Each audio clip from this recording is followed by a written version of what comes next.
लिख रहे हैं कि रात अमेरिका की मध्यस्थता में, कल रात अमेरिका की मध्यस्थता में चली लंबी बातचीत के बाद मुझे बताते हुए खुशी हो रही है कि भारत और पाकिस्तान तुरंत और पूरी तरह हमले रोकने के लिए तैयार हो गए हैं। मैं दोनों देशों को कॉमन सेंस, समझदारी से भरा फैसला लेने के लिए बधाई देता हूं। इस मामले पर आपके ध्यान के लिए धन्यवाद। इशाक डार, उप प्रधानमंत्री पाकिस्तान, उनकी प्रतिक्रिया आती कि पाकिस्तान और भारत ने तत्काल प्रभाव से युद्ध विराम पर सहमति जताई है। पाकिस्तान ने हमेशा अपनी संप्रभुता और क्षेत्रीय अखंडता से समझौता किए बिना क्षेत्र में शांति और सुरक्षा के लिए प्रयास किया है। एस जयशंकर की भारत और पाकिस्तान ने आज गोलीबारी और सैन्य कार्रवाई रोकने पर सहमति बनाई है। भारत ने आतंकवाद के सभी रूपों और अभिव्यक्तियों के खिलाफ लगातार दृढ़ और अडिग रूप अपनाया है। वो ऐसा करना जारी रखेगा। Pakistan called the Director General of Military Operations of India at 15:35 hours earlier this afternoon. It was agreed between them that both sides would stop all firing and military action on land and in the air and sea with effect from 1700 hours Indian Standard Time today. Instructions have been given on both sides to give effect to this understanding. The Directors General of Military Operations will talk again on the 12th of May at 1200 hours. Thank you. क्या पहलगाम के दोषियों को सजा मिल गई है? क्या सरकार ने उन कारणों, उन वजहों का पता लगा लिया है जिनके कारण सुरक्षा में चूक हुई? क्या इस चूक के जिम्मेदार लोगों पर कार्रवाई होगी? अमेरिका ने तो कल तक यही कहा, जी हां, कल तक यही कहा कि वो भारत और पाकिस्तान के बीच में नहीं पड़ेगा, नहीं आएगा। दोनों देश आपस में मामला सुलझाएंगे। फिर डोनाल्ड ट्रंप साहब ने किस हैसियत से मध्यस्थता की है, यह सवाल भी आता है। क्या भारत की इसमें रजामंदी थी कि अमेरिका भारत और पाकिस्तान के बीच में पड़े? क्या आगे दोनों देशों के बीच या फिर भारत के दूसरे अन्य पड़ोसी देशों के साथ संबंधों में आगे दखलंदाजी का रास्ता इससे नहीं खुला है? वाशिंगटन डीसी से आई अभूतपूर्व घोषणाओं के संदर्भ में अब यह राष्ट्रीय आवश्यकता बन गई है कि प्रधानमंत्री एक सर्वदलीय बैठक की अध्यक्षता करें और देश के राजनीतिक दलों को विश्वास में लें ताकि इस संकट की घड़ी में राष्ट्रीय हितों की रक्षा सुनिश्चित की जा सके। संसद का एक विशेष सत्र तत्काल बुलाया जाए जिसमें पिछले 18 दिनों की घटनाओं, विशेषकर पहलगाम में हुए बर्बर आतंकी हमले से लेकर अब तक की स्थिति पर विस्तार से चर्चा की जाए और आगे की दिशा तय की जाए ताकि देश एकजुट होकर सामूहिक संकल्प का प्रदर्शन कर सके। तो अच्छा, भीख मंगे हैं ये लोग, यकीन मानो ऑफिशियल भीख मंगे हैं पाकिस्तानी। आईएमएफ से लोन ले रहे जाके $1 बिलियन का। आप 75 साल से आपने क्या किया? किसने आपको मजबूर किया आईएमएफ का लोन लेने के लिए?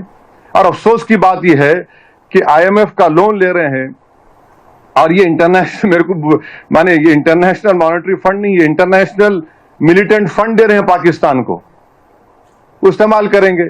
अब आप देखिए ये यूएसए है, जर्मनी है, जापान है, ये कैसा है लोग इसको अग्री कर रहे हैं, जबकि हमारे जमीन पर, हमारे घरों पर, हमारे सिपाहियों पर हमले हो रहे हैं और इनको 1 बिलियन क्या है का लोन मिला रहा है। तुम हुकूमत तुम चलाना तो दूर की बात, तुमको इकोनॉमी चलाना नहीं आता तुम्हारे को? क्या है तुम्हारे पास? वहां से बैठ के आप बोल रहे इस्लाम ये इस्लाम वो, कोई कुछ नहीं है। ये सिर्फ इनकी जारहाना गलत पॉलिसी है। जम्मू कश्मीर और बाकी इलाकों में कायम किया। अब मौजूदा जम्मू कश्मीर की हुकूमत की अब जिम्मेदारी बनती है कि जहां जहां नुकसान हुआ है, नुकसान का हम मुआयना करें, असेसमेंट करें डैमेज, और उस नुकसान का जो है लोगों को हम रिलीफ पहुंचाना शुरू करें। जहां जहां लोग ज़ख्मी हैं उनका ठीक तरह से इलाज हो, उन्हें भी गवर्नमेंट स्कीम के तहत रिलीफ मिले। और जैसे आज सुबह ऐलान हुआ है, जहां जहां कीमती जानें गई हैं उन लोगों को हम वापस नहीं ला सकते, लेकिन कम से कम उनके गम में शरीक होकर उन घरों को हम थोड़ा सा रिलीफ पहुंचाने का काम करेंगे। पहले हम डोनाल्ड ट्रंप का हम शुक्रिया अदा करेंगे कि इन्होंने इसमें इंटरवीन किया और उसके साथ साथ मैं अपनी मुल्क की लीडरशिप को भी मुबारकबाद देना चाहती हूँ और पाकिस्तान का भी हम शुक्रिया अदा करना चाहते हैं कि इस वक्त दोनों मुल्क आपस में जो है सीज़ फायर के लिए एग्री कर गए, क्योंकि सबसे ज़्यादा जो तकलीफ होती है जब हमारे मुल्क और पाकिस्तान के बीच में जंग होती है तो वो जम्मू कश्मीर के लोगों को होती है। ये बॉर्डर स्टेट है और जो भी जंग लड़ी जाती है हमारे बॉर्डर्स के ऊपर लड़ी जाती है। तो ऐसे में हमारे कई लोग जिसमें बच्चे थे, औरतें थे, आपने देखा इन दिनों में यहाँ भी और वहाँ भी मारे गए। बहुत प्रॉपर्टी का नुकसान हुआ और लोगों का जीना जिसको कहते हैं हराम हो गया। अस्पताल हमारे बड़े हैं, पार भी बड़े हुए हैं। तो ऐसे में ये इंटरवेंशन होना और इसमें रोकथाम होना, मुझे लगता है आज लोग शायद चैन की नींद बहुत दिनों के बाद सोएंगे। नमस्कार, अब मैं आपको पाकिस्तान की मिस इन्फॉर्मेशन कैंपेन के बारे में अवगत कराऊंगी। पहला, पाकिस्तान ने यह क्लेम किया कि उसने अपने JF-17 से हमारे S-400 व ब्रह्मोस मिसाइल बेस को नुकसान पहुंचाया, जो कि बिल्कुल गलत है। दूसरा, उसका ये भी मिस इन्फॉर्मेशन कैंपेन था कि हमारी एयरफील्ड जो कि सिरसा, जम्मू, पठानकोट, बठिंडा, नलिया और भुज में है, ये उसका मिस इन्फॉर्मेशन भी बहुत गलत है। तीसरा, पाकिस्तान के मिस इन्फॉर्मेशन कैंपेन के मुताबिक हमारे एम्यूनिशन डंप जो चंडीगढ़ और बियास में है उसका डैमेज हुआ, यह भी बिल्कुल गलत है। हमने आपको मॉर्निंग ब्रीफिंग में बताया था विद फैक्ट्स एंड फिगर के साथ कि ये सारी चीजें बिल्कुल सही सलामत है। अब मैं आपको बताना चाहती हूँ कि पाकिस्तान की एक प्रेस कॉन्फ्रेंस में ये बात की गई थी कि उनके सीनियर मिलिट्री ऑफिसर्स जो कि पूरी तरह से ये भ्रामक है और तथ्यों से दूर है कि पाकिस्तान की ओर से ये झूठा आरोप भी लगाया जा रहा है। ये जिस तरह से इसकी घोषणा हुई है उससे मन थोड़ा खट्टा हुआ है मेरा। सबसे अच्छा होता कि भारत के प्रधानमंत्री या भारत के विदेश मंत्री या रक्षा मंत्री इसकी घोषणा करते। भारत सबसे पहले ये कहता कि हाँ ये हुआ है, लेकिन सारा श्रेय अमेरिकी राष्ट्रपति डोनाल्ड ट्रंप ने ले लिया। उन्होंने न भारत को और न पाकिस्तान को यह मौका दिया कि वो अपनी अपनी ओर से अपनी जनता को, अपने नागरिकों को बता सके कि इतना बड़ा फैसला हो गया, इतनी बड़ी बात पर दोनों देशों में सहमति बन गई। तो इससे कई निहितार्थ निकल रहे हैं, बहुत साफ साफ, कोई उसमें किंतु परंतु की गुंजाइश नहीं है। पहली बात यह कि ये जो समझौता हुआ, सहमति बनी है संघर्ष विराम की, ये अमेरिकी पहल पर बनी है जी। ये हमारी पहल पर नहीं बनी। और वो मैं अब क्या कहूं, निर्लज्जता ही कही जाएगी। एक तरह से ट्रंप ने अंतर्राष्ट्रीय राजनय जो है, इंटरनेशनल डिप्लोमेसी, उसका कोई बहुत उसकी अच्छी समझ नहीं दिखाई है, क्योंकि उसमें कुछ बुनियादी चीजें होती है कि आप अपने साथियों के श्रेय से वंचित नहीं करते। आप अपने को बड़ा दिखाने के लिए उनको छोटा नहीं दिखाते। उनका बड़प्पन इस बात में होता कि वो इन दोनों देशों को अपने अपने स्तर पर इसकी घोषणा करने देते और खुद अपने को उसी तरह नेपथ्य में रखते, जैसा उनके विदेश मंत्री कह रहे हैं कि 48 घंटों से रूबियो और जो JD वांस हैं उनके उपराष्ट्रपति, वो लोग दोनों देशों, भारत पाकिस्तान के नेताओं, प्रधानमंत्रियों, विदेश मंत्रियों से लगातार बात कर रहे थे, अधिकारियों से बात कर रहे थे। तो ये तो हमको भी लग ही रहा था कि नेपथ्य में ये चर्चाएं जरूर हो रही होंगी, वार्ताएं हो रही होंगी, क्योंकि अब दुनिया तीसरा युद्ध नहीं चाहती और दक्षिण एशिया पूरी दुनिया के लिए एक बहुत संवेदनशील क्षेत्र है। तो ये जरूर हो रहा होगा, लेकिन यह अपेक्षा जरूर थी कि जो भी होगा इसमें उसका श्रेय भी भारत को ही मिलेगा। भारत या पाकिस्तान दोनों को अपने अपने तरीके से मिलता तो वो ठीक होता। तो अब इससे ये हुआ कि एक तो अमेरिका ने और ट्रंप ने अपनी दादागिरी स्थापित कर दी दुनिया में। ये भारत की विदेश नीति के लिए एक कोई बहुत, मैं कहूंगा, सम्मानजनक बात नहीं है। अब तक उसकी एक जो भूमिका रही है कि वो अपने स्वतंत्र विवेक से अपनी शक्ति के बल पर फैसले करता है, वो अपनी विदेशी नीति अपने आधार पर तय करता है, अपने बल पर खड़ा है। वो एक उभरती हुई विश्व शक्ति है और दुनिया के बड़े संघर्षों में शांति स्थापना और समाधान लाने की कोशिशों में उसकी एक भूमिका अब रहती है जो उनके अनुसार पहले नहीं रहती थी जी। अब वो सारी चीजें एक तरह से पूरा प्रचार वो ध्वस्त हो गया है। तो ये ट्रंप ने भारत का भी नुकसान किया है और अपने मित्र नरेंद्र मोदी का भी नुकसान किया है। पाकिस्तान के बारे में कुछ कहने की जरूरत नहीं है। पाकिस्तान, जैसा अभी आपने खुद ही सुनाया, वैसी कह रहे हैं, पाकिस्तान की तो उस तरह की कोई हैसियत और कद था ही नहीं दुनिया में। कोई भी उसको एक स्वतंत्र और अपने बल पर खड़े और बढ़ते हुए देश के रूप में नहीं देखता था। सबको पता था कि वो अपने अस्तित्व के लिए विदेशी पैसे और विदेशी सहारे पर निर्भर है। मेरा पहला प्रश्न ये है, क्या अमेरिका के विदेश मंत्री और अमेरिका के राष्ट्रपति ने जो टेलीफोनिक बातचीत की, वो कोई कॉन्फ्रेंस कॉल थी? एक कॉल पर भारत के प्रधानमंत्री और पाकिस्तान के प्रधानमंत्री और उस तरफ से दुनिया का दरोगा साथ में था। क्या उस ट्राई पार्टी कॉन्फ्रेंस कॉल में इस संघर्ष विराम की शर्तें तय हुई? वे शर्तें कौन कौन सी हैं? हम कहां तक पहुंचे थे अपने ऑपरेशंस में? हमने कल भी अपनी चर्चा में इसे युद्ध नहीं माना था, खुद सरकार ने इसे युद्ध नहीं माना। लश्कर नोएडा ने जरूर इसको युद्ध मानकर ऐलान कर रखा। तो इस बातचीत में, इस कॉन्फ्रेंस कॉल में कौन कौन सी शर्तें तय हुई? हमने जो कार्रवाई की, पाकिस्तान ने जो कार्रवाई की, हमारी सीमा के भीतर जो बेकसूर लोग मारे गए, बेशरण घाटी वाले भी, और उसके बाद अभी 7 तारीख को जब से ये लड़ाई शुरू, उसका क्या, उसका जिम्मेदार कौन?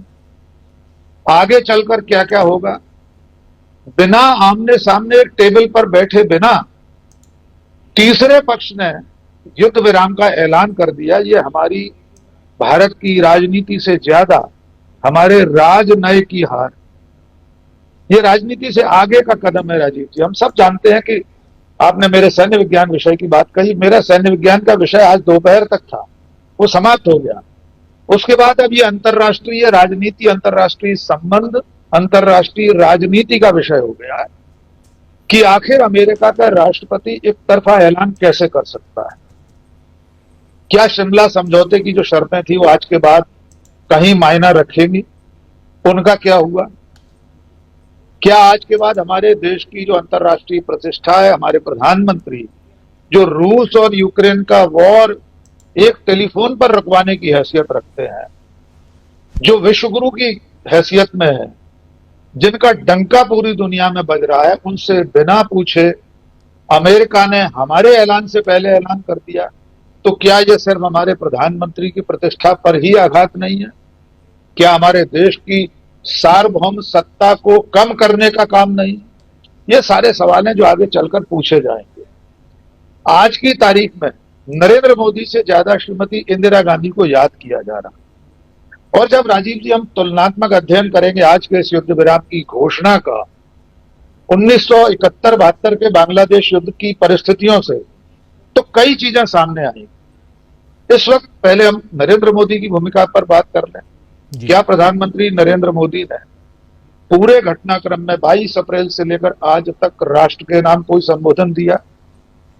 क्या प्रधानमंत्री सऊदी अरब से अपनी यात्रा रोककर पीड़ितों के पास गए, किसी के आंसू पोंछे?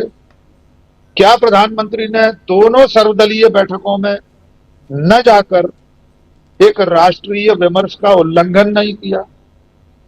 क्या प्रधानमंत्री ने राजनीतिक सभा में, बिहार की चुनावी सभा में जाना, इस बड़े संघर्ष की परिस्थितियों से संवाद स्थापित करने के बजाय देश के राष्ट्रीय हितों से समझौता नहीं किया? उसके बाद वे ओटीटी प्लेटफॉर्म्स के लोगों से बात करने चले गए। ये कई सवाल हैं। अब तुलनात्मक अध्ययन कर लीजिए इंदिरा गांधी की भूमिका का। श्रीमती गांधी ने बांग्लादेश युद्ध शुरू होने से पहले न केवल बांग्लादेश की मुक्ति वाहिनी की मदद की, उन्हें प्रशिक्षित किया, करोड़ों लोगों को भारत में शरण दी, और उसके बाद युद्ध शुरू हुआ। युद्ध शुरू होने से पहले राजीव जी, श्रीमती गांधी ने हमारी तमाम सैन्य छावनियों का दौरा किया, सैनिकों की हौसला अफजाई की, राष्ट्र के नाम संबोधन दिया था युद्ध शुरू होने से पहले। क्या प्रधानमंत्री नरेंद्र मोदी ने इनमें से एक भी ऐसा काम किया? और क्यों नहीं किया? अब भी वे देश के सामने क्यों नहीं आ रहे? कांग्रेस ने जो मांग की, आपने शुरू में अपने इंट्रो में बताया कि संसद का आपातकालीन सत्र बुलाया जाए, प्रधानमंत्री देश को बताएं कि 22 अप्रैल से लेकर अब तक क्या क्या हुआ, कौन कौन सी बातें हुई हैं।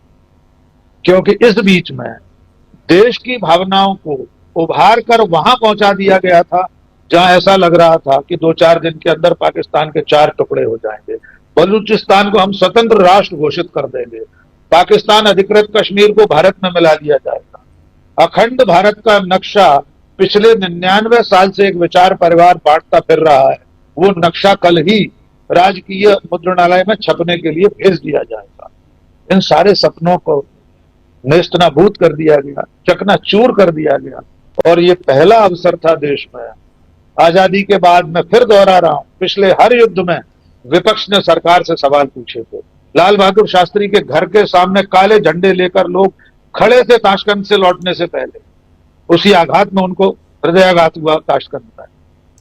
नेहरू के समय संसद में खड़े होकर उनकी पार्टी के महावीर त्यागी पंडित जवाहरलाल नेहरू से सवाल पूछ रहे थे चीन के आक्रमण के समय। जी। इंदिरा गांधी के बांग्लादेश युद्ध के समय भी विपक्ष सवाल पूछ रहा था, लेकिन आजादी के बाद ये पहला अवसर था जब विपक्ष ने एक भी सवाल नहीं पूछा।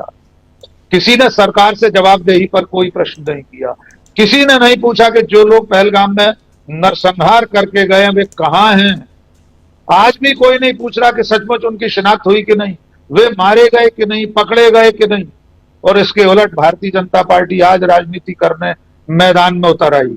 उसका वीडियो इतना आपत्तिजनक है, वो भी तब जब विपक्ष सरकार के साथ कंधे से कंधा मिलाकर खड़ा है, कोई सवाल नहीं पूछ रहा। डॉक्टर साहब उस वीडियो पे भी आएंगे, उस वीडियो पे भी आएंगे आगे वाले उसमें जब सेकंड राउंड में आएंगे आपके पास, तो जरूर उस पर बात कीजिएगा। थोड़ा सा आपको रोकना चाहता हूं, आगे बढ़ते। जरा प्रशांत जी आपसे भी समझना चाहता हूं इस सीज फायर के मायने क्या है, मतलब क्या है, आप कैसे देखते हैं इसको?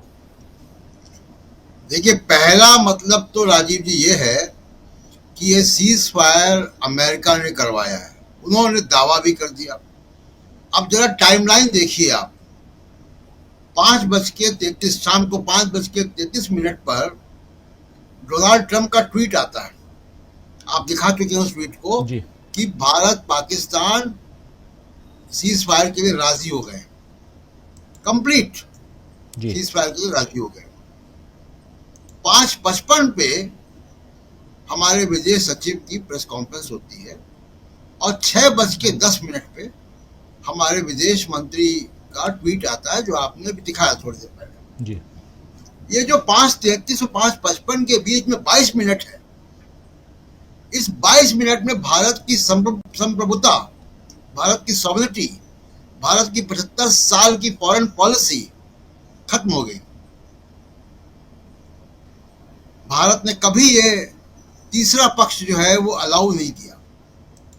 शिमला समझौता इसी बात के लिए था कि भारत पाकिस्तान आपस में बात करेंगे, कोई तीसरा पक्ष नहीं होगा। जी। भारत ने कभी भी तीसरा पक्ष नहीं, पहली बार भारत के किसी और के साथ संबंध में तीसरा पक्ष आया है। एक सीज फायर और हुआ था 16 दिसंबर 1971 में। जनरल नियाजी 93,000 पाकिस्तानी सेना के साथ जनरल जगजीत सिंह अरोड़ा के सामने सरेंडर किया था, आत्मसमर्पण किया था। उसके वीडियो, उसकी तस्वीरें, डॉक्यूमेंट सब हैं। एक वो सीज फायर था।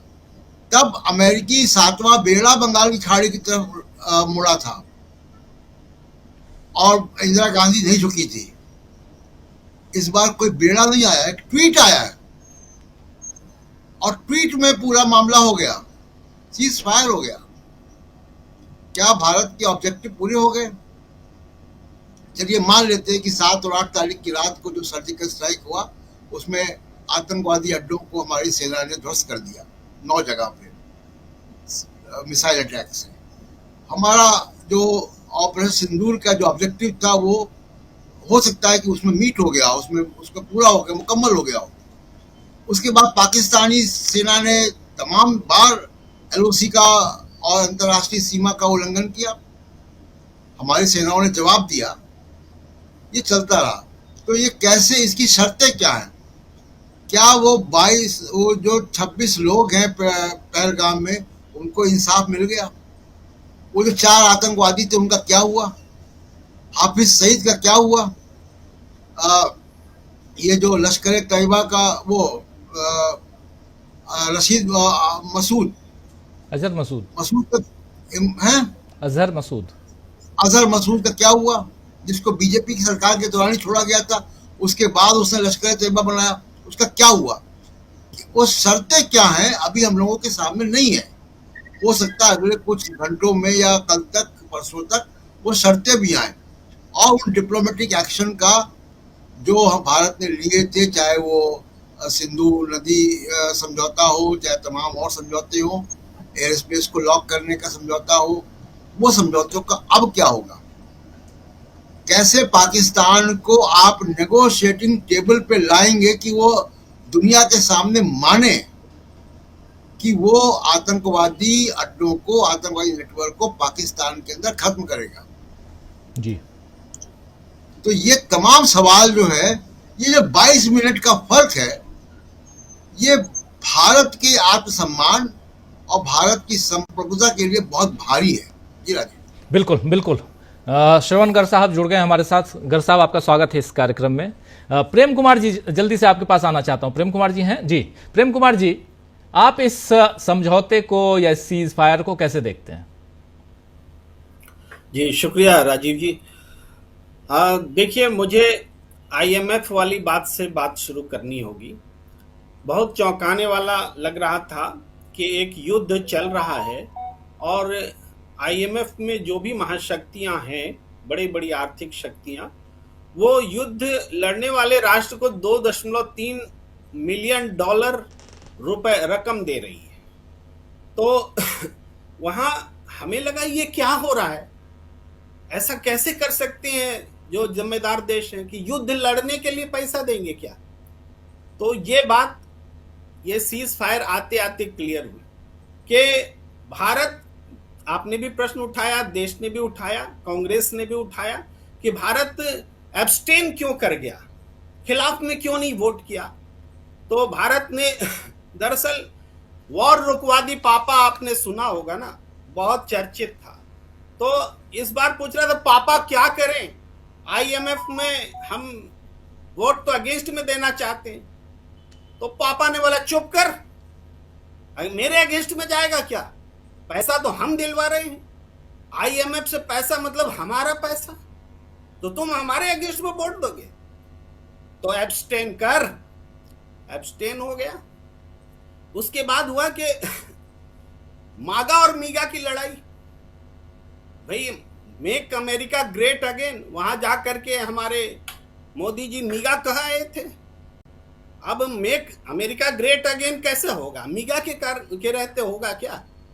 तो मागा मीगा की लड़ाई भी थी।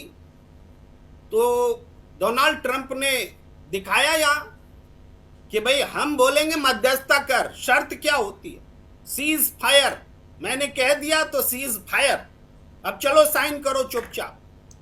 तो इस परिस्थिति में ये जो हम लोग तुलना कर रहे हैं ना कि सीज फायर पहले क्या, अरे इंदिरा गांधी बनना आसान नहीं होता, इंदिरा गांधी बनना आसान नहीं होता। 90,000 से ज्यादा फौज का समर्पण कराना और फिर उसको सकुशल रिहा कर देना, क्षमा कर देना आसान नहीं होता।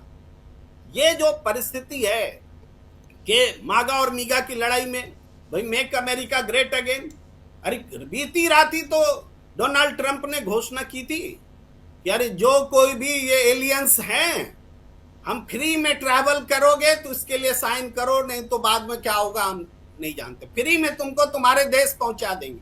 ये भी इंडिया के खिलाफ ही ऐलान हो रहा था, इसी 24 घंटे के भीतर की घटना है ये। तो इन 24 घंटे की घटनाओं को देखें तो अमेरिका चाहे एलियंस को भगाने वाला काम कर रहा था, चाहे आईएमएफ की ओर से पाकिस्तान को रकम दी जा रही थी, ये सारी घोषणाएं पाकिस्तान के फेवर में और भारत को हैसियत दिखाने के लिए की जा रही थी। भारत का क्या था इस कि हम आतंकवाद के पीड़ित हैं, दुनिया का कोई देश माना क्या कि भारत आतंकवाद का पीड़ित है? अगर हम आतंकवाद के पीड़ित होते तो क्या आईएमएफ से लोन दिलवाया जाता पाकिस्तान को? नहीं दिलवाया गया। वहां क्या तुर्की का ड्रोन गिरता है इंडिया में, चाइना निर्मित मिसाइलें गिरती इंडिया में। ये जो हुआ है पाकिस्तान की ओर से, अमेरिका भी उधर ही खड़ा है, भारत के साथ तो कोई खड़ा ही नहीं दिखा। इतना कमजोर कभी भारत दिखा ही नहीं था जितना आज दिख रहा है। अचानक सीज फायर, ये चौंकाने वाला सीज फायर है। किसी को नहीं पच रही होगी ये बात, चाहे आरएसएस से बात कर लीजिए, चाहे भाजपा वालों से बात कर लीजिए, किसी को ये बात नहीं पच रही होगी कि ये सीज फायर क्या है। सीज फायर की भी एक कीमत मांगती है और सीज फायर का एक रिजल्ट भी होता है। इस सीज फायर में कीमत किसने चुकाई है? क्या पाकिस्तान ने सीज फायर में कीमत चुकाई? पक्का है। नोबेल पुरस्कार पक्का है भाई। नरेंद्र मोदी जी की चाहत थी, अभी दो वॉर और रुकवाना पड़ेगा डोनाल्ड ट्रंप को, एक रूस यूक्रेन का और दूसरा गजा पट्टी पे जो चल रहा है उसका। तो मैं कह रहा हूं पापा वॉर नहीं रुकवा पाए थे भाई, उधर चल रहा था। तो इस बार डोनाल्ड ट्रंप ने एक विश्व स्तर पर बहुत बड़ा काम किया। कह रहे हैं कि अपने श्रेय ले लिया, हम लोग बोल रहे हैं कि अपने श्रेय ले लिया। अरे श्रेय नहीं लेंगे तो नोबेल कैसे मिलेगा? और नोबेल हम इन लोगों को से पैर दबवा करके ही लेंगे, पैर दबवा करके वो नोबेल ले रहा है।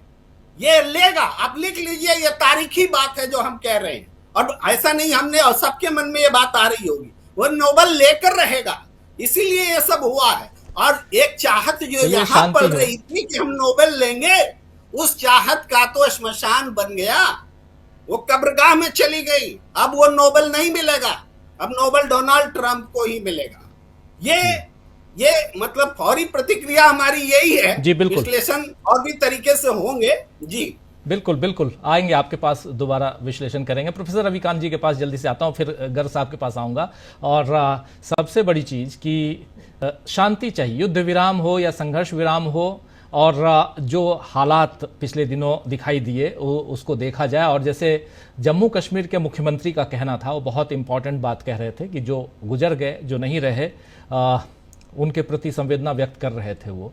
और ये है, बहुत सारे ऐसे विजुअल आए हैं जो तकलीफदायक हैं। उन विजुअल्स को हम दिखा नहीं सकते, ना उस पर बात कर सकते, लेकिन जो भुक्तभोगी हैं, और खासकर सीमावर्ती क्षेत्र में अपने देश में, वहाँ से बहुत सारे विजुअल्स वैसे आए हैं, अपने रिपोर्टर्स वहाँ पे और भेज रहे हैं, जिसको हम दिखा नहीं सकते, लेकिन दुखदाई है। इसीलिए सीज फायर का स्वागत बिल्कुल खुले मन से, खुले दिल से करना उचित रहेगा। लेकिन साथ साथ सवाल कई उठ रहे हैं जिस पर हम लोग यहाँ चर्चा कर रहे हैं, और आगे भारत की डिप्लोमेसी क्या होगी, भारत की रणनीतियां क्या होंगी, इस पर भी हम चर्चा कर रहे हैं। जो साथी बाद में जुड़े हैं उनके लिए अपडेट कर रहा था। लेकिन प्रोफेसर रविकांत जी, आपसे आपकी पहली प्रतिक्रिया इस पे, इस सीज फायर पे।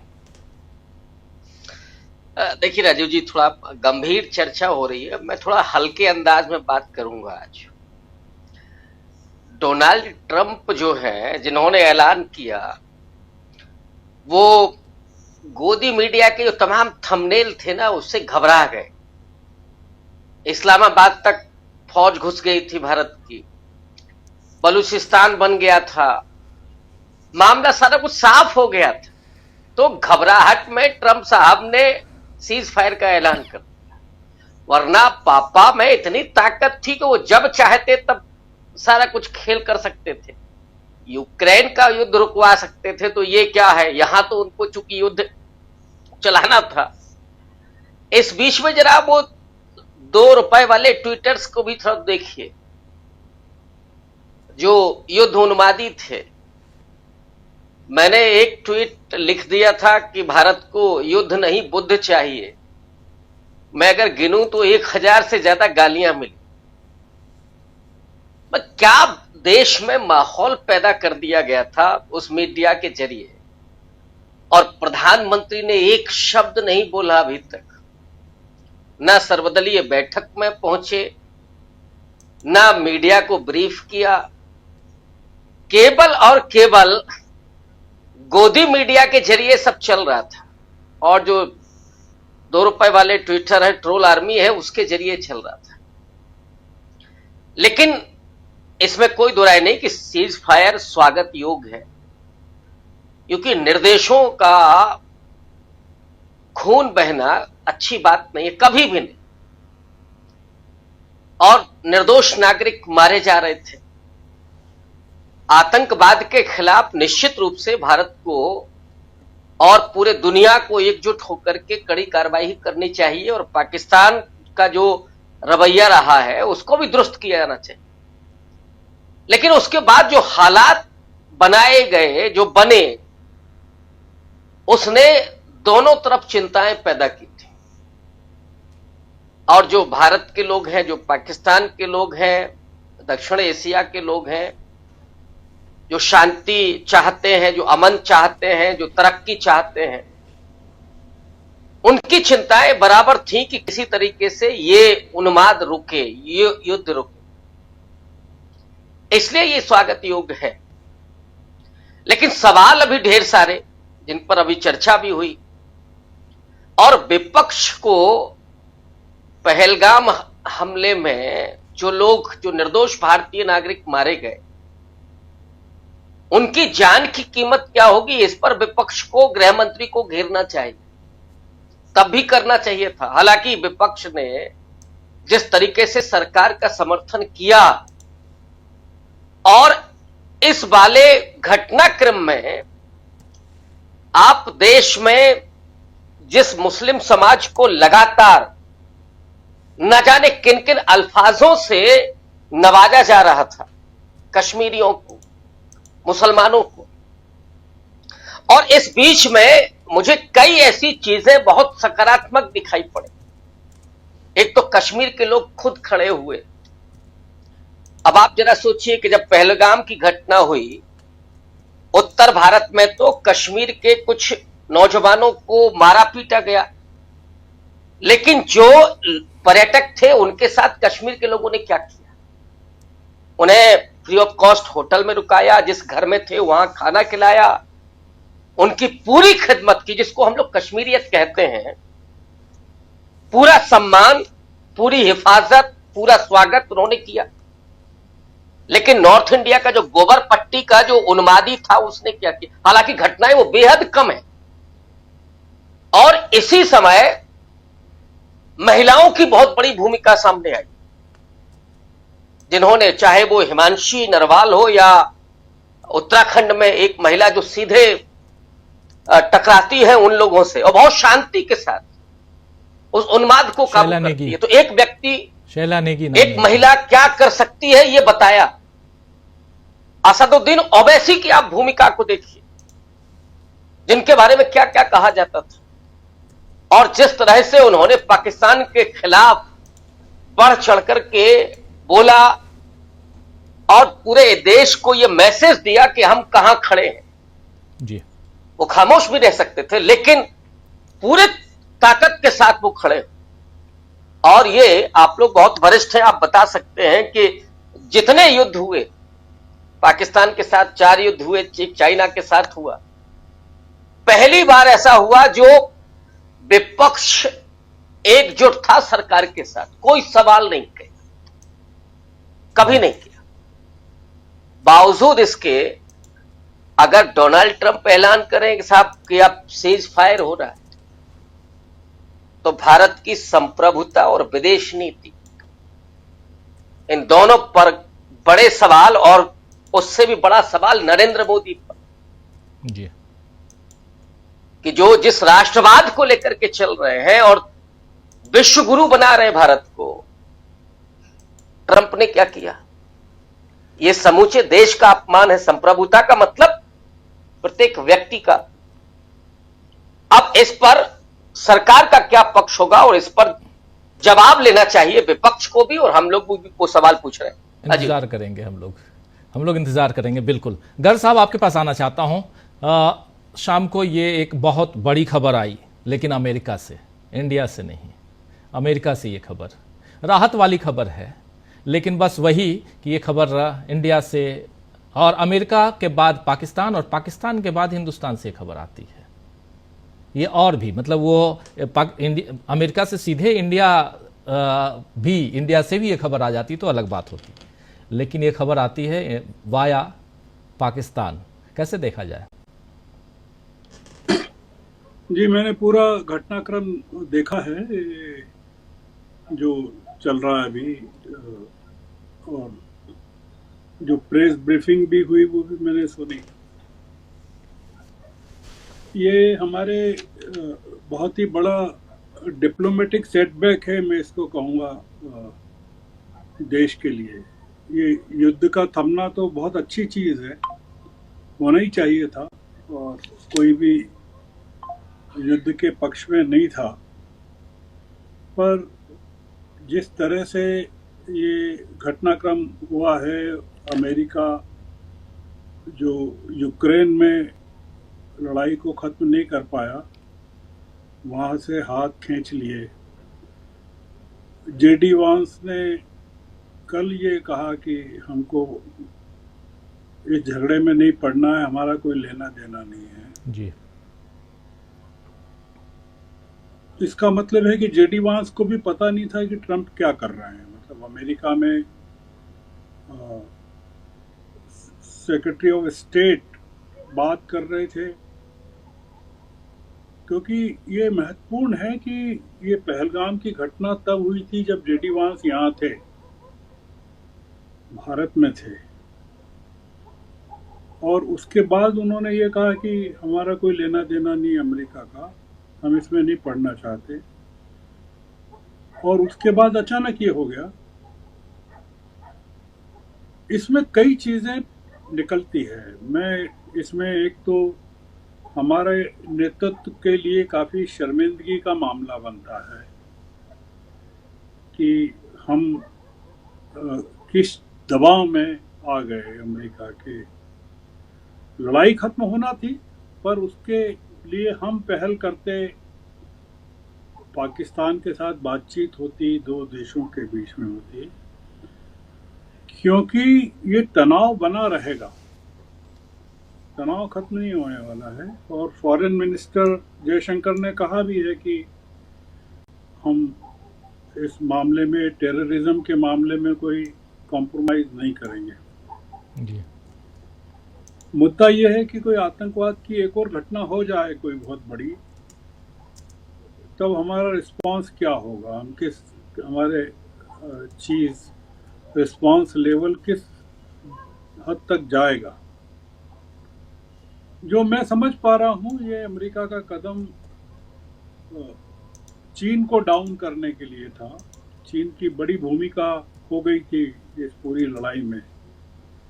चीन, तुर्की, अजरबैजान कुछ मुल्कों की बड़ी, खासकर चीन की बड़ी हो गई थी जी।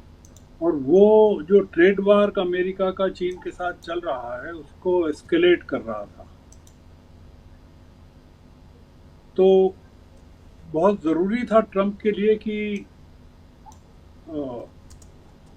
चीन को हावी नहीं होने दें वो इस पूरे मामले में। और दूसरा ये कि भारत को अमेरिका की तरफ मोड़ना ज़रूरी था, पूरी के पूरे चीन से अलग करना ज़रूरी था।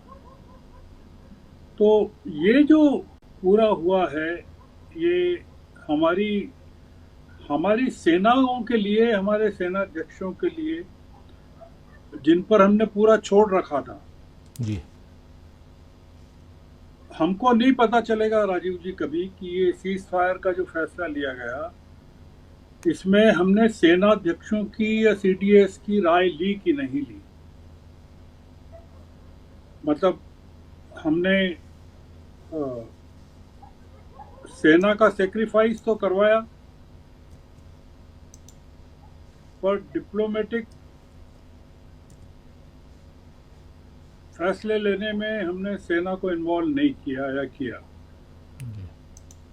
तो हमने जो हमारी हुकूमत है, उसने 4-5 मोर्चों पर गुडविल को पूरी तरह से नष्ट कर दिया। एक तो विपक्ष के मोर्चे पर जो गेन किया था पूरा का पूरा, वो समाप्त हो गया, ध्वस्त हो गया। जो कंट्रीब्यूट किया था विपक्ष ने पॉजिटिविटी के साथ, राहुल गांधी ने खासकर जो दिखाया बड़प्पन, और आपने, अगर इनको पता ही नहीं है कि ये, ऐसा लगता है कि इनको पता नहीं था कि सीज फायर आने वाला है, और उसके पहले वो वीडियो जारी हो गया। आप सोचिए कि उस वीडियो का कंटेंट अगर देखें जो वायरल है, उसमें ये है कि यूपीए जो करता है हम नहीं करते हैं जी। और आपने क्या किया? यूपीए ने तो कुछ किया ही नहीं, आपने और ज्यादा किया। मतलब तो अगर आप उस पूरे वीडियो को देखें और फिर ये जो घटनाक्रम हुआ उसको असेस करें, तो देश की नजरों में भी आप कमजोर हो गए, विपक्ष की नजरों में हो गए और दुनिया की नजरों में हो गए। मतलब आप देखिए कि जयशंकर ने यूरोपीय देशों के बारे में क्या कहा था। उन्होंने कहा था ना, हमको उपदेश देने वालों की जरूरत नहीं, हमको मदद करने वालों की जरूरत है। जी, ये मैं मतलब मिलिट्री, जो उन्होंने कहा प्रेस कॉन्फ्रेंस में कि military general of the Pakistan call today, तो किसको कॉल किया उन्होंने? इंडिया के में मिलिट्री जनरल तो कोई होता नहीं है। इंडिया में या तो सीडीएस होता है, या सेनाध्यक्ष होता है, या डिफेंस सेक्रेटरी होता है, या डिफेंस मिनिस्टर होता है। तो ये जो सीज फायर का मामला है, किस लेवल पर तय हुआ? और ट्रंप का जो ट्वीट कहता है कि रात भर बात होती रही, जी, तो बात किससे होती रही? मतलब लड़ सेना रही है और बात पॉलिटिकल लेवल पर चल रही है। तो ये थोड़ा सा, मतलब मैं फिर रिपीट कर रहा हूं कि ये जो हुआ बहुत अच्छा हुआ, क्योंकि पंजाब के इलाके अगर आप पता करें, या जम्मू कश्मीर के, खासकर जम्मू के इलाके, अखनूर का, पुंछ का, राजस्थान का, जैसलमेर तक, उधर गुजरात में भुज तक का पूरा इंटरनेशनल जो है और एलओसी है, दोनों पर इंटरनेशनल लाइन ऑफ कंट्रोल और इंटरनेशनल लाइन ऑफ कंट्रोल, जी, जो तनाव पूरा बना हुआ, इतनी लंबी बॉर्डर है हमारी पाकिस्तान के साथ, नागरिकों के लिए बहुत सुखद बात है, क्योंकि वो युद्ध में पड़ना नहीं चाहते थे। ये सीज फायर की घोषणा के बाद, गर्ग साहब, सीज फायर की घोषणा के बाद ये मीटिंग हुई है, उसकी तस्वीर आई है, वो बस रख रहा हूं अपने साथियों के लिए। तो ये सीज फायर की घोषणा के बाद है। जी, मैंने अपनी बात में कहा था कि हमको पता नहीं कि सीज फायर के पहले क्या हुआ है, और क्या हमारी सेना, हमारे सेनाध्यक्ष, जिन लोगों की शहादतें हुई है, वो उनको शामिल किया गया है क्या, और क्या आर्गुमेंट दिया गया? सीज फायर के लिए क्या आर्गुमेंट दिया गया? मतलब सीज फायर के लिए कुछ आर्गुमेंट होता है कि हमारा स्टैंड है टेरर के खिलाफ, उस पर क्या पाकिस्तान का कोई कमिटमेंट हमको मिला है क्या, कि नहीं मिला है? गर्ग साहब, जी, गर्ग साहब का वीडियो डाउन हो गया है। अटैक जी, टेरर कैंप्स पर हमने शुरू किया, और हम ही ने अनकंडीशनल सीज फायर एक्सेप्ट कर लिया। तो ये जो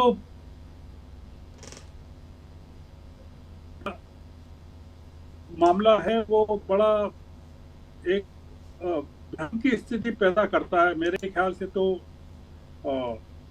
इसमें जो सबसे बड़े गेनर है, मैं आपको एक चीज ये कहना चाहता हूँ जी, जनता की नजरों में, देश की नजरों में, दुनिया की नजरों में सबसे बड़ा गेनर कोई है तो वो विपक्ष है, और राहुल गांधी और मल्लिकार्जुन खड़गे हैं, जो इतनी उदारता के साथ वो खड़े रहे, और जो अब डिमांड की गई है कांग्रेस की तरफ से कि स्पेशल सेशन बुलाया जाए, ये जो हमारे प्रवक्ता हैं कांग्रेस के,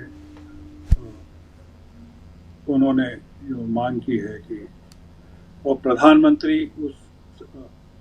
एक सर्वदलीय बैठक बुलाएं।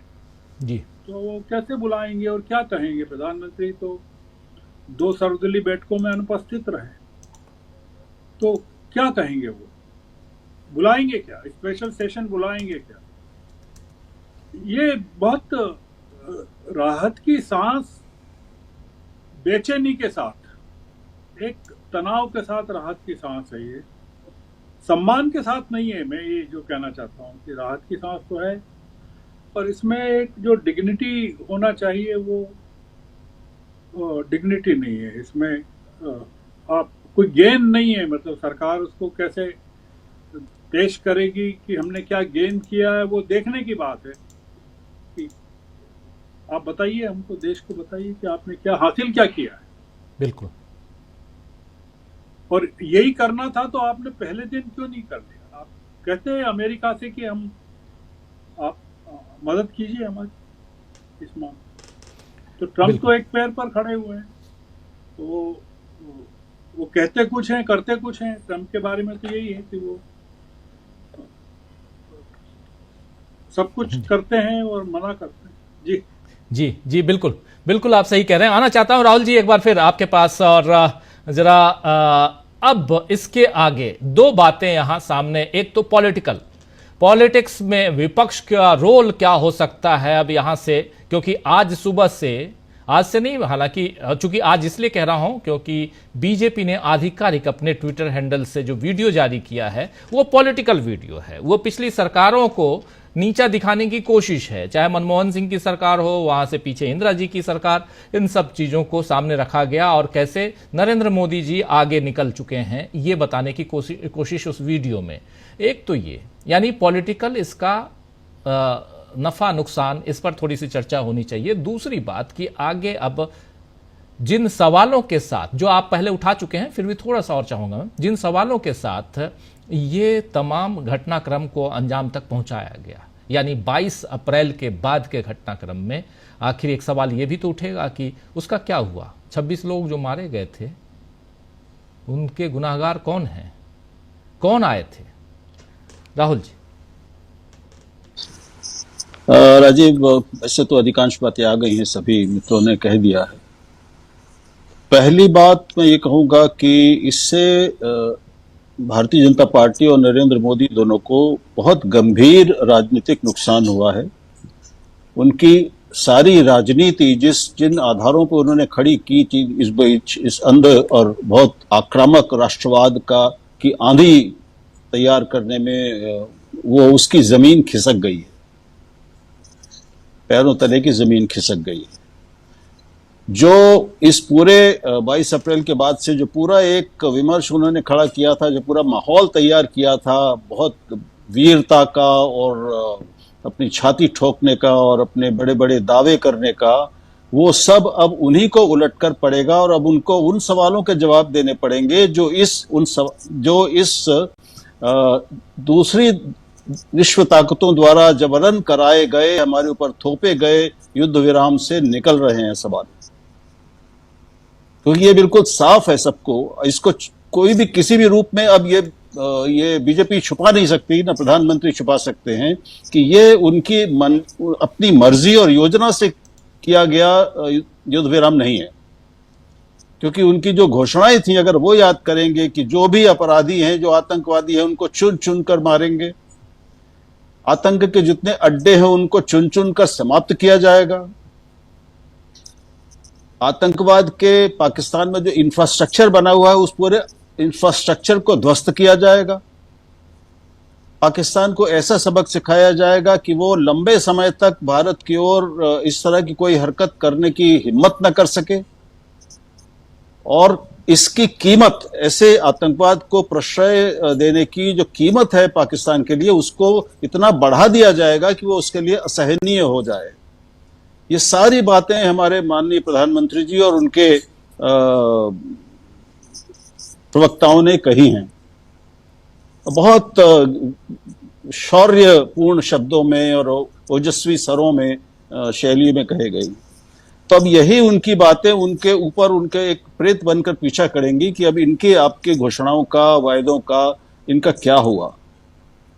क्योंकि जैसा अभी सबने कहा कि अभी तो हम जिन 4 विदेशियों ने पहलगाम के उन 26 लोगों को मारा, 28 लोगों को, अभी हम उनको ना तो पकड़ पाए हैं ना उनको मार पाए हैं। हमें पता ही नहीं है, देश को नहीं पता कि वो हैं कहां, उनका क्या हुआ? तो इंफ्रास्ट्रक्चर को ध्वस्त करने की बात, सारे आतंकवाद प्रशिक्षण केंद्रों को ध्वस्त करने की बात तो बहुत दूर की है। वो वैसे भी 10-15 दिन में होने वाला काम नहीं है, उसमें बहुत लंबा समय लगने वाला काम है। लेकिन ये तो पहली बात है कि राजनीतिक जमीन अब सरक गई है। जो शायद उन्होंने सोचा हो कि अब ये 2029 की नैया भी, चुनावी नैया भी इसी पहलगाम से निकले युद्ध के बाद पार हो जाएगी, अब वो संदिग्ध हो गई है पूरी तरह। और अब उनको उस समय तक वो जवाब देने पड़ेंगे जो सवाल इससे निकल रहे हैं। और प्रशांत ने बहुत ठीक कहा कि अब उनको बार बार याद दिलाया जाएगा कि युद्ध विराम किसको कहते हैं। जैसा सन 71 में इंदिरा जी ने करवाया था, उसको कहते हैं युद्ध विराम। उसको याद कीजिए और अब इसको याद कीजिए और जवाब दीजिए। दूसरी बात कि अंतर्राष्ट्रीय स्तर पर मोदी जी जिससे गले मिलकर मिलते रहे हैं, उनके उसी बड़े निजी प्यारे दोस्त ने ही उनकी मैं कहूं उनका बहुत भयानक बड़ा नुकसान किया है, गंभीर और दूरगामी नुकसान किया है। एक विश्व नेता बनने के उनके जितने प्रयास थे, जितनी छवि निर्माण हो रहा था, वो एक झटके में समाप्त हो गया। और जैसा सभी मित्रों ने कहा है कि भारत की विदेश नीति में अपनी संप्रभुता, उसकी स्वतंत्रता और स्वायत्तता, अब इस पर एक बहुत बड़ा प्रश्न चिन्ह लगा हुआ है। क्योंकि ट्रंप ने, अमेरिका ने अपना प्रभाव और अपना असर दिखा दिया है। अब ये क्या हम ये मान लें कि असर ये केवल सैनिक कार्रवाई के ही मामले में रहेगा? क्या इस अपने असर को अमेरिका और दूसरे विषयों में और क्षेत्रों में नहीं भुनाएगा? चाहे वो ट्रेड वॉर्स हो, ट्रेड टॉक्स हो, दूसरे जो रणनीतिक और राजनयिक विषय हैं, जो अलग अलग जो बड़े मसले हैं इस समय दुनिया के सामने, उसमें जो अलग अलग ब्लॉक्स हैं, उसमें इनका इस्तेमाल नहीं किया जाएगा। भारत की स्वतंत्र छवि को खंडित और कमजोर करने का प्रयास नहीं होगा, और वो नहीं होगी। वो अब वो खंडित हुए बिना रह ही नहीं सकती। ये अंतर्राष्ट्रीय स्तर पर ये दूसरा सबसे बड़ा नुकसान है। और एक जो तेज था, जो एक पूरी ओजस्वी एक छवि बनाई गई थी, बहुत दीप्तमान और भारत के इतिहास के सबसे महान नेता की, वो भी छवि भी ध्वस्त हो गई है। अंधभक्तों की बात छोड़ दें, क्योंकि उनको तो कुछ और सूझेगा ही नहीं, लेकिन जो भी सोचने समझने वाले लोग हैं, वो इसके बाद अपने पूरे सोच पर पुनर्विचार के लिए बाध्य होंगे। क्योंकि अभी तो जब इसकी धीरे धीरे डिटेल्स आनी शुरू होंगी, कौन सी शर्तें हैं, कौन सी शर्तें नहीं हैं, और जैसा मैंने भी पूछा था, श्रवण जी ने कहा कि पाकिस्तान से क्या कमिटमेंट्स लिए गए हैं, हम किन चीजों पर भरोसा करें? क्या पाकिस्तान आतंकवाद को बढ़ावा देना बंद कर देगा इसके बाद? और ये डोनाल्ड ट्रंप से पूछा जाना चाहिए, और उनके वो विदेश मंत्री और जेडी वैंस से भी पूछा जाना चाहिए कि क्या आप गारंटी लेते हैं कि पाकिस्तान से, उसकी ओर से ऐसी घटनाएं नहीं होंगी, ऐसे हमले नहीं होंगे? उन्होंने अगर ये करवाया, वो श्रेय ले रहे हैं युद्ध विराम कराने का, तो ये गारंटी भी उन्हीं को देनी पड़ेगी। क्या हम उनसे ये पूछने की स्थिति में हैं? तो ये बहुत बड़े सवाल हैं। ये इतना बड़ा मैं कहूंगा, और जो जिस आकस्मिक तरीके से ये घोषणा हुई है, इसकी कोई पूर्व पीठिका नहीं थी, कोई पूर्वानुमान नहीं था, कोई क्रमिक भूमिका नहीं बनाई जा रही थी, क्योंकि वो कहीं थी ही नहीं क्षितिज पर। और इसीलिए वो हमें श्रेय नहीं मिला। उस श्रेय को लूट लिया है एक तरह से ट्रंप ने, खत्म कर दिया उसने।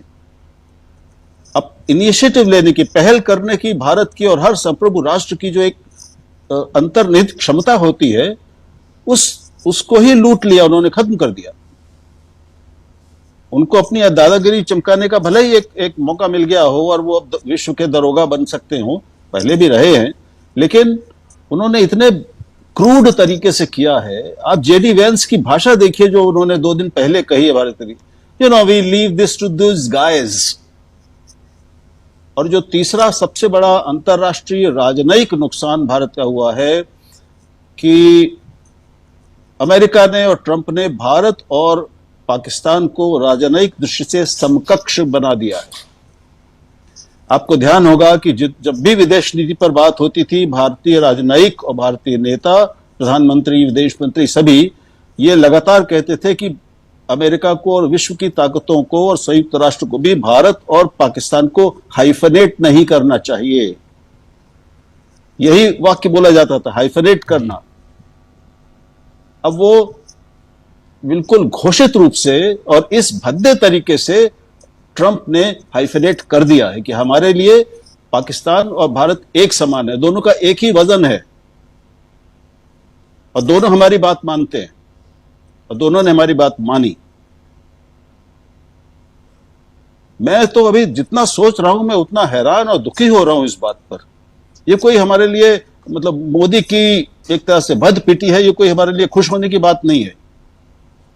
मुझे बहुत गहरी पीड़ा है, वो बढ़ती जा रही है, क्योंकि ये हमारी पूरी संप्रभुता पर एक प्रश्न चिन्ह लग गया है। स्वतंत्र निर्णय लेने की हमारी क्षमता पर प्रश्न चिन्ह लग गया है। अभी मैं कहूंगा कि फिलहाल तो ये जो नुकसान है वो लगभग इनकैलकुलेबल है। बिल्कुल जी जी बिल्कुल बिल्कुल राहुल जी, आप जो कह रहे हैं ये बहुत महत्वपूर्ण बात, और इसीलिए इस चर्चा को हम इसमें इन तमाम मुद्दों को, तमाम बातों को ला रहे हैं। प्रशांत जी, आप कैसे देखते हैं? और थोड़ा जो राहुल देव जी जो बात कह रहे हैं उसको थोड़ा और आगे बढ़ाइए।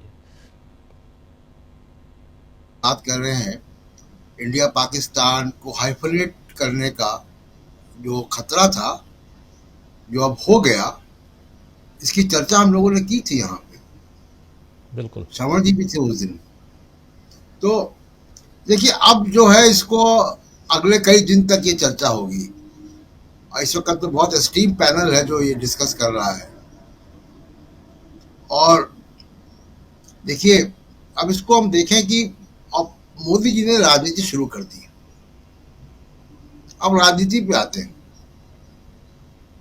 राजनीति शुरू कर दी आज सुबह से, उनका जो वीडियो आ गया और उन्होंने सवाल खड़े कर दिए कि हम बातचीत नहीं करते, हम एक्शन लेते हैं। आप तो ट्वीट से आप सीज फायर कर लेते हैं, अब इसका जवाब देना पड़ेगा। अपोजिशन के सामने अब इसकी तुलना करें अगर इस पूरे घटनाक्रम की, और इस बीच जातिवाद जनगणना का भी इसी दबाव में घोषणा भी हो गई।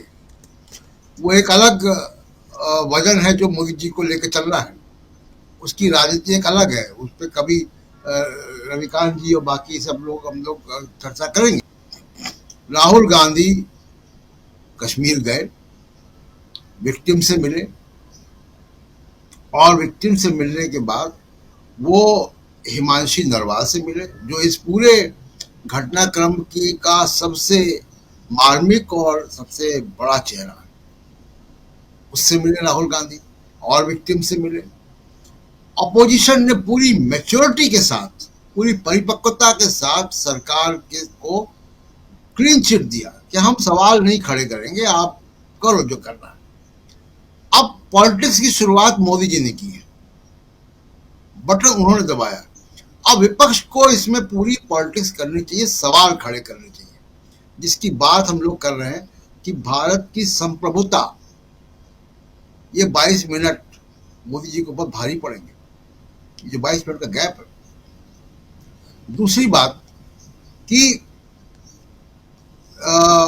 मोदी जी ने कोई उल्लास के नाम संदेश नहीं दिया। मोदी जी कश्मीर गए नहीं, वो तो यूएई से आके बिहार गए। वो 3-4 दिन तक गायब थे, कोई ट्वीट नहीं, कोई पब्लिक प्लेटफॉर्म से कोई बात नहीं इस बारे में। ट्वीट तो उनका नए पोप के आया पहला ट्वीट जी। तो पब्लिक डोमेन से वो गायब थे। आज वो उन्होंने एक वीडियो जारी किया पॉलिटिक्स वाला। तो अब अपोजिशन को क्या करना चाहिए कि अब अपोजिशन को पॉलिटिक्स करनी चाहिए कि जो हमारी सेनाएं हैं उनको आप बधाई दें, उनका प्रोफेशनलिज्म दिखाई दिया, और पॉलिटिकल फेलियर है, भारत की सॉवरेनिटी के साथ कॉम्प्रोमाइज है ये जो डिटेल है, क्या आपने अचीव किया, जो बात राहुल जी पूछ रहे हैं और लोग पूछ रहे हैं कि आपने अचीव क्या किया, ये अब ऑपोजिशन को पूछना चाहिए। देखिए, देश की जनता, अभी क्योंकि फैसला तुरंत हुआ है तो मैं सोशल मीडिया पर देख रहा हूँ या और जगह, देश की जनता बहुत निराश है। सेनाएं बोलती नहीं है, लेकिन मैं एक उदाहरण देना चाहता हूँ। जनरल वीपी मलिक का ट्वीट आया अभी थोड़ी देर पहले, आपसे बात हो रही है जी। जनरल वीपी मलिक कौन है? करगिल युद्ध के दौरान भारत के सेना अध्यक्ष। वो क्या कह रहे हैं? वो कह रहे हैं इसमें क्या अचीव हुआ, क्या नहीं अचीव हुआ, ये भविष्य के इतिहासकारों पे छोड़ता हूं मैं। इससे ज्यादा नपे तुले शब्द में वो इस सीज फायर पे सवाल नहीं उठा सकते थे, क्योंकि वो सेना अध्यक्ष रहे। लेकिन नपे तुले शब्दों में उन्होंने सवाल खड़े कर दिए, और यही सैनिक की एक मानसिकता होगी। तो मोदी जी की एक नई यात्रा यहां से आज से शुरू हो रही है। 5:55 और 5:33 के बीच जो हुआ है इन 22 मिनट में, अब अपोजिशन को इसमें कोई जो है कॉम्प्रोमाइज नहीं करना चाहिए। जी, थैंक यू। जी जी बिल्कुल। डॉक्टर राकेश पाठक जी, पॉलिटिक्स करनी चाहिए, उसी पॉलिटिक्स की बात जहां आपको उस समय रोका था कि सेकेंड राउंड में हम लोग बात करेंगे, और उसी वीडियो की बात जरा उसको बताइए। देखिए डॉक्टर साहब, जहां मैंने अपनी बात खत्म की थी वहीं से फिर आगे बढ़ाता हूं। एक जिंदा जावेद मुल्क हुआ करता था भारत, जिसमें जब देश का प्रधानमंत्री ताशकंद में समझौता करने बैठा था टेबल पर, समझौते की खबर भारत पहुंचती है, जनसंघ के लोग उस प्रधानमंत्री के घर के सामने काले झंडे लेकर खड़े हो जाते हैं, मुर्दाबाद के नारे लगाते हैं। वो प्रधानमंत्री लाल बहादुर शास्त्री इतना संवेदनशील व्यक्ति था, और उसके घर के लोग कितने संवेदनशील थे, इसका प्रमाण यह है कि जब उन्होंने अपने घर दिल्ली में टेलीफोन किया, उनकी धर्मपत्नी ने उनसे बात करने से इनकार कर दिया था।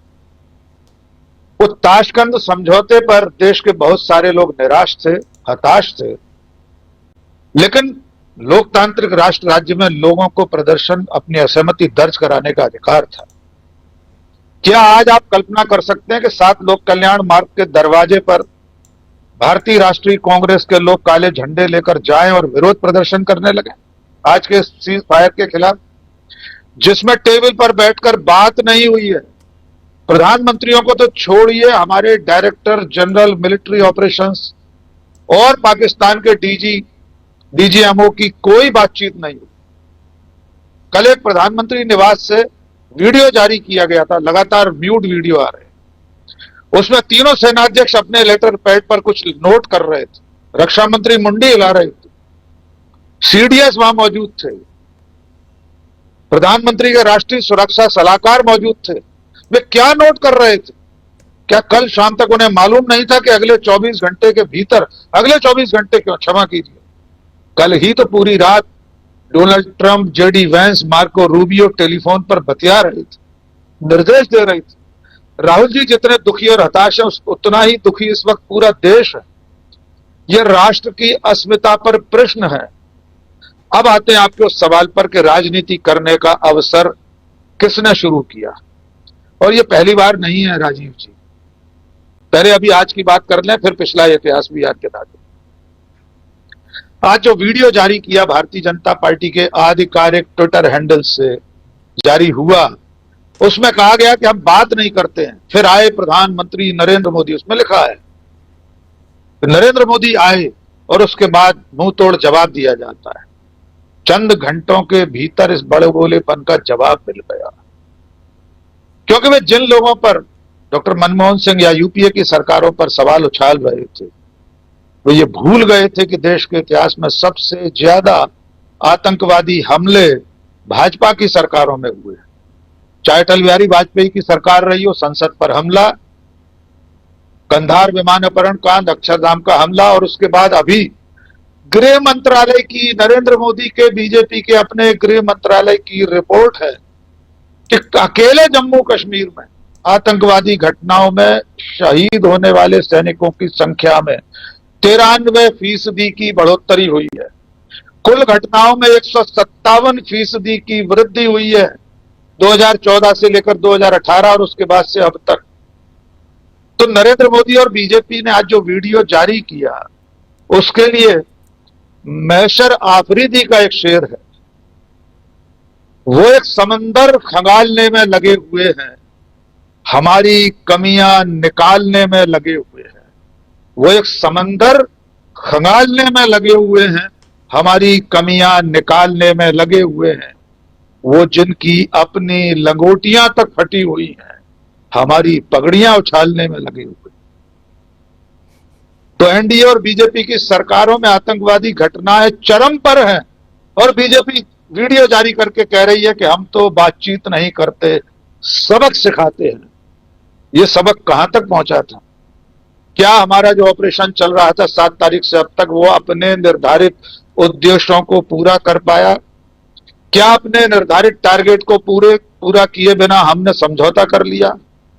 समझौते की शर्तें क्या है मैं पहले ही पूछ चुका हूं। और अंतिम बात राजीव जी, आज सुबह की ब्रीफिंग में विदेश मंत्रालय और सेना की दोनों अधिकारियों ने यह बताया था कि पाकिस्तान की सेना और वहां के आतंकवादी हमारे स्कूलों और अस्पतालों पर हमले कर रहे हैं। वीडियो जारी किए गए थे। क्या उसका बदला ले लिया गया है?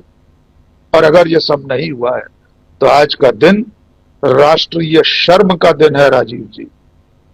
भारत जिस तरह सीना तान कर दुनिया में रहता और चलता था, जिस तरह पिछले 10 सालों से भारत को और नरेंद्र मोदी को विश्वगुरु होने का दावा किया जा रहा था, वो सारे दावे चकनाचूर हो गए हैं। बातन हाथी पाइए, बातन हाथी पांव। बीजेपी और उनके नरेंद्र मोदी के समर्थक पिछले 10 साल से जो कुछ कर रहे थे उसका शीराजा बिखर गया है। हमारी चिंता का विषय बीजेपी नहीं, हमारी चिंता का विषय नरेंद्र मोदी नहीं है, हमारी चिंता का विषय भारत है, हमारी चिंता का विषय भारत का प्रधानमंत्री है, गो के उसका नाम नरेंद्र मोदी। उस सब की गरिमा, उसका गौरव, उसकी प्रतिष्ठा आज मिट्टी में मिल गई। जी राजीव जी जल्दी से आना चाहूंगा, अब समय खत्म हो रहा है। जल्दी प्रेम कुमार जी, आगे क्या देखते हैं आप? पॉलिटिक्स या इस पे कुछ 12 तारीख को 12 बजे इसकी समीक्षा होगी फिर से, लेकिन पॉलिटिक्स 7 तारीख को 7 बजे भी हम लोग याद कर रहे थे। उस दिन मॉक ड्रिल होने वाला था, उससे पहले वो ऑपरेशन सिंदूर हो गया। अब 12 तारीख को 12 बजे रियल मॉक ड्रिल होगा। मॉक ड्रिल से अगर कंपेयर करें तो ये शैली दिखती है। देखिए, राजनीति आज की घटना बदल गई है, बदल जाने वाली है। और ये राजनीति जो आडंबर पर खड़ी थी, जो राजनीति नफरत पर खड़ी थी देश की, और आतंकियों ने जो उसका फायदा उठाना चाहा था, और उसके जवाब में जो देश एकजुट होकर खड़ा हुआ, जो सेकुलर कैरेक्टर नजर आया, चाहे जम्मू कश्मीर हो, चाहे असदुद्दीन ओवैसी हो, चाहे दूसरे लोग हो, सबने जो एकजुटता दिखलाई थी, वो इस एक हफ्ता की एक तरह से ये उपलब्धि है, या जो भी घटना के बाद से पूरे 15 और 5 20 दिन मान लीजिए, उसकी उपलब्धि है।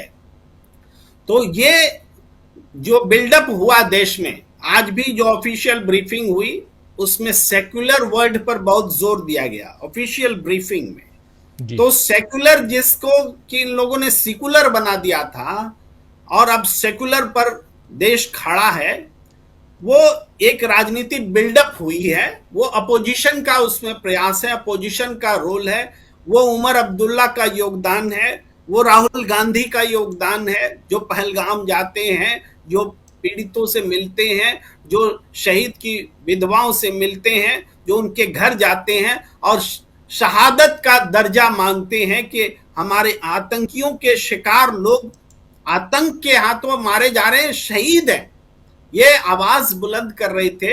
तो ये निश्चित रूप से वो राजनीति अब आगे मजबूत होगी, और वो राजनीति जो कि मौका देख करके चिन्हित करके बुलडोजर चलाती है और मौका देख करके प्रेस ब्रीफिंग में एक मुस्लिम महिला को लाती है, एक दलित महिला को लाती है, वो राजनीति जो है अब चूंकि इस पूरे दौर में एक्सपोज हुई है और हमारी संप्रभुता को गिरवी रखा गया है, कोई तीसरा देश हमारा तय कर रहा है कि हम क्या करेंगे। और कुल मिलाकर के बहुत संक्षेप में अब थोड़ी बात कहूं, शांति शांति शांति, मुझे लगता है प्रोफेसर रविकांत जी ने जो युद्ध और शांति लिख दिया था तो उसका इम्पैक्ट इतना हुआ कि शांति के पक्ष में अचानक मोदी जी चले आए। लेकिन ये भारत महाभारत की भी धरती है, जहां श्री कृष्ण को आप युद्ध प्रेमी नहीं बोल सकते।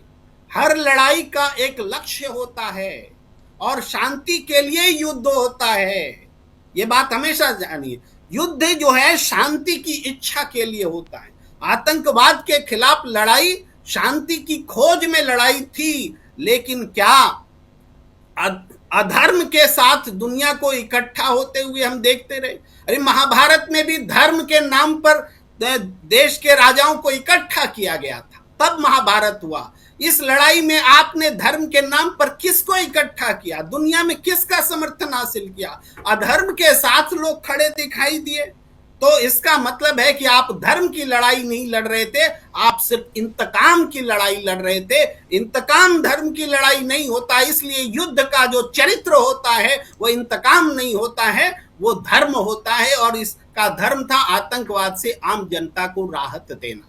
संक्षेप में बस इतना ही राजीव जी, समय आपका बहुत कम। जी जी जी जी प्रोफेसर रविकांत जी युद्ध और शांति की बात कर रहे थे, जल्दी से आपकी टिप्पणी, फिर गर्ग साहब के पास आता हूं फाइनल कमेंट के लिए। जी 2-3 बातें बहुत छोटी छोटी कहूंगा। पहली बात तो ये कि इसके बाद क्या, अब मोदी जी राजनीति करे बगैर कभी रह नहीं सकते और हम लोग उनकी रग रग से वाकिफ हैं। अभी बिहार में जाकर के भी बोलेंगे वो कि हमने जीता, हमने पाकिस्तान को सबक सिखाया और उन शहीदों के नाम पर वोट दीजिए, ये होगा। लेकिन ये जो आज की तारीख है ये इतिहास बनने जा रही है भारत की राजनीति में। आज की तारीख से नरेंद्र मोदी की उल्टी गिनती शुरू। आज नरेंद्र मोदी अब बीजेपी में ना उनकी वहां ताकत रह गई है, ना विपक्ष के सामने उन मुंह दिखाने की ताकत रह गई है और ना ही आरएसएस के सामने। आरएसएस तो कहता था साहब हम तो सेना को 6 महीने लगता है, हम तो 3 दिन में, तब आरएसएस वालों को आगे कर दिया होता, थोड़ा वो इस्लामाबाद और बलूचिस्तान तक जाकर के थोड़ा कराते। यहां तो कौन कौन सी सेनाएं हैं जो लगातार अपमान, सेना के नाम पर ही अपमान होता है ना हमारी सेना का। तो ये सबसे ज्यादा महत्वपूर्ण होने जा रहा है। चूंकि समय कम है इसलिए मैं 2 ही बातें कि मोदी जी राजनीति से बाज नहीं आएंगे, लेकिन आज से नरेंद्र मोदी के अपने राजनीतिक करियर की उल्टी गिनती शुरू होने जा रही है।